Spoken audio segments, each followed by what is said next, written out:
All right, this next video in our node by node challenge I'm doing within Blender is going to be our attribute node. So if you aren't aware and you haven't watched my other videos, I'm going through every single node in the shader editor within Blender, and I'm going to try to explain how they work. Basically, I'm going through and compiling information from all different websites, from other professional artists, and from both YouTube, TikTok, and websites that I have some paid memberships to and a lot of tutorials to be able to bring all the information to one spot for you and give a little more details. There have been a couple people that I've seen that have done some really good tutorials on the different nodes that are available, but I wanted to make sure that I could share these with you and go through one at a time and try to simplify it as much as I can, because if you're anything like me, you probably don't know anything about these nodes when you first get going and you want to learn a little bit more about them. So we're going to talk a little bit today about the attribute node. So the attribute node originally was designed so that they could test out other nodes and other different things within Blender to be able to transfer information from one object or one saved attribute to another.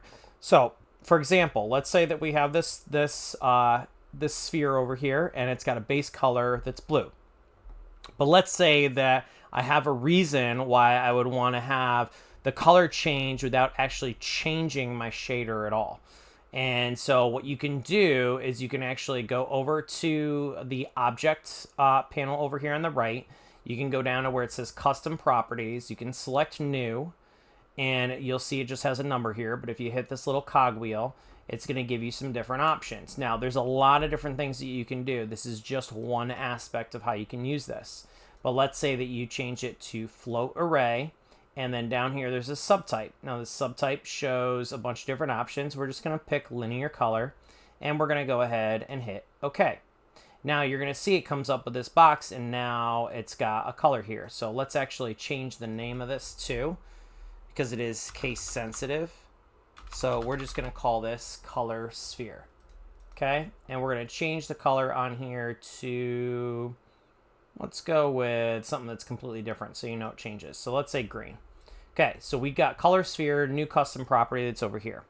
Now, if we take this attribute and we just plug this into the color, first thing you're going to notice is nothing happens. It just goes to 0 color. So by plugging this in, if there's no attribute or anything labeled in here, it just brings it down to 0. So same thing with metallic, brings it to 0 metallic, brings the roughness down to 0, makes it this way. So whatever you plug it into, it brings it to 0. So, and if you, as opposed to 1 being fully in any of those colors. So you'll see it's just black to start. Now, if I go in and I type in, first of all, it's got to be on object, because geometry is going to be if you have like texture painting, or if you did any sort of like different, you have different shaders and everything and different attributes based on different vertexes.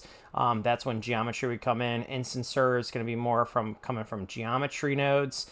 And then layers is based on the different layers that you can have selected within Blender as well. But we're going to just use the object one, and we're going to type in the name of our custom attribute over here on the right. We're going to type in color sphere. And it's case sensitive, so you got to make sure that it's exact. And then if you hit enter, all of a sudden it changes. So now it changes our base color to whatever the saved attribute is. So that's one way that you can use this. And whatever you go through and you put this on, it's going to have that same impact.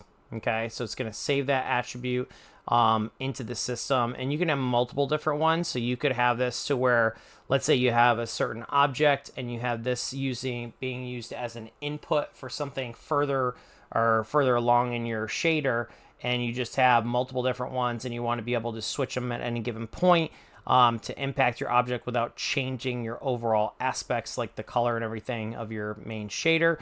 You can do that, and there's some other ways you can use this to make it even better, but that's just the basis behind what attribute does. All it does is it takes information from another source and puts it into the object that you're using. So hopefully that gives you a little insight as to attribute and how it can be used. And then if you have questions, let me know. Otherwise, we'll move on to our next one. So stay tuned. Make sure you follow me and save the videos, like them and everything, and I'll keep working on the next ones.